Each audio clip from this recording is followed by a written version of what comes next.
So there we sat. It was the night before our big event. I went to bed at 2 o'clock thinking about everything that had to happen the next day. We had it down.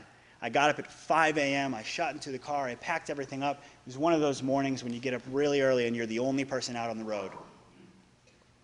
I go down on the road and I get to the venue and I go down the windy path and I get down to the parking lot and I get out of my car and I look up and I can still see the stars, and I overshot it by about an hour and a half because I was so excited. So I had some time to think about what was going to happen that day, and I started setting up everything I could, and I went out on the dock, and the only thought that I can think of was, I really hope they show up. And slowly but surely they did.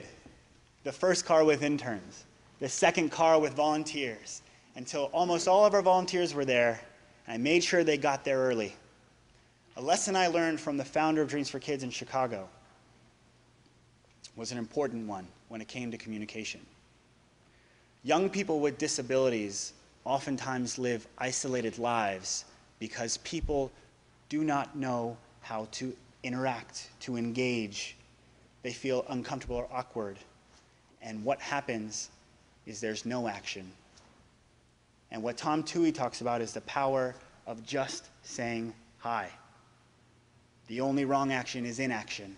He said, each one of you as a volunteer has the power to make this child's day a success by giving them an opportunity to communicate and connect with our group.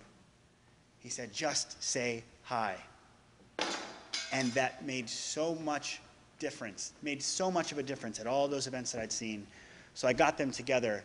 And what that made me a witness to and opened me up to was the importance of turning anxiety into excitement with our volunteers. Anxiety can be summed up by 2 words for volunteers: not knowing.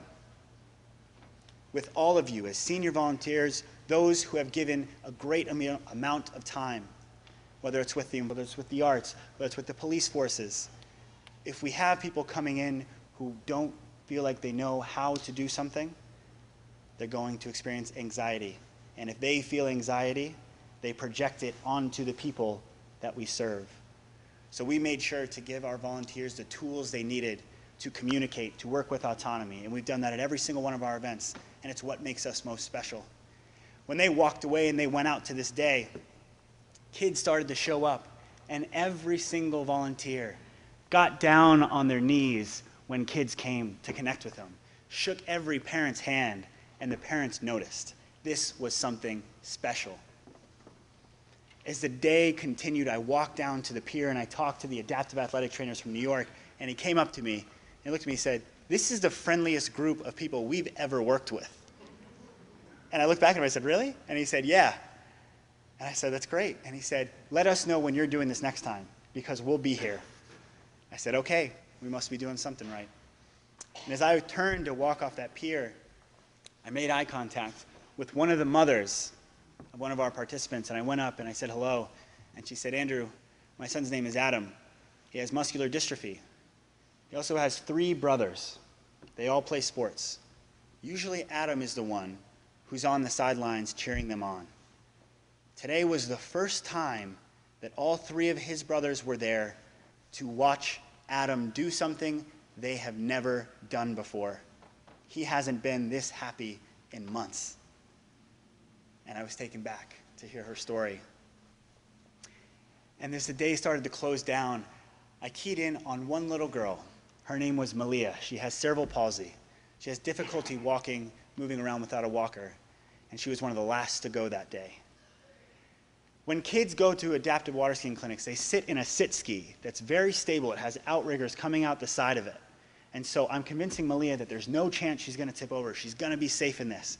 And she trusts me. So she sits in it.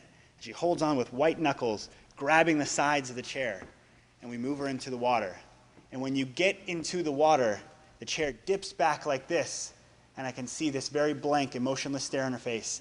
And I get into the boat, coaching her, saying, "Malia, we're about to go. You're doing great." And as the boat starts to move, you see this chair lift out of the water. And that blank, emotionless face was replaced by the biggest smile I have ever seen in my entire life. and it didn't leave for the 15 minutes that she was behind that boat. When she got back to the dock, she could barely contain herself. She was literally squealing. I had to make sure she was okay, squealing with joy. She said, "When can I go again?" And we were supposed to be closing down, but I looked at every volunteer and those adaptive trainers, and we knew she was getting a second turn on that water ski. And as the sun started to come down and I looked around, all I saw was pure joy on people's faces. The volunteers told me what a great day they had. The participants' parents came up to me and they said, "Where'd you guys come from? What's next?" And I said, "We'll let you know." I didn't know, but I felt validated, and I knew that we were going to give this to them again. I took my time as we're cleaning up, reflecting on how this day went, taken back, reveling in that moment. And I head down to the dock, and I'm sitting there, and at this point, it's just me. And I think back and I ask myself, was it really a year and a half ago that I was a college kid with no passion, with no purpose, and no idea what I wanted to do? And the answer was yes. And I sat there now, and I felt this feeling that I could only explain as being overwhelmed by joy. I call that OBJ now, because I just chase it all the time. Called it overwhelmed by joy. And if you close your eyes and you think about that moment with the causes that you care about, it's that moment when everything goes just according to plan. It's that moment when you connect with the communities that you're serving on the supreme whole level. And I said to myself, I want to feel this again. So I sat on the dock and I thought about it. What was everything that went into this feeling? And it wasn't the accolades. It wasn't the compliments. It wasn't the press that was there, although that was nice. I realized what it was. It was the fact that I had given all of myself to this cause. And that, to me, was the power of service. That it gave me the purpose I needed to give all of myself to something. And for that lesson, I will always be grateful to service. And I'm grateful to each of you for working so hard, for having me here today, for letting me share my story about coming from a slacker to a volunteer to a social entrepreneur, for letting me share my lessons, hope they come in helpful. And I'll leave you with this. The comedian Chris Rock said that true wealth is not having a lot of money. True wealth is having a lot of options. And I liked that for a long time.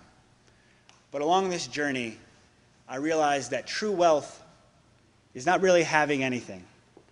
True wealth is the knowledge that we're making a difference. And each of you in this audience are. And I hope that you feel that, and I thank you for your commitment, and I thank you for having me here today. Thank you very much, everyone.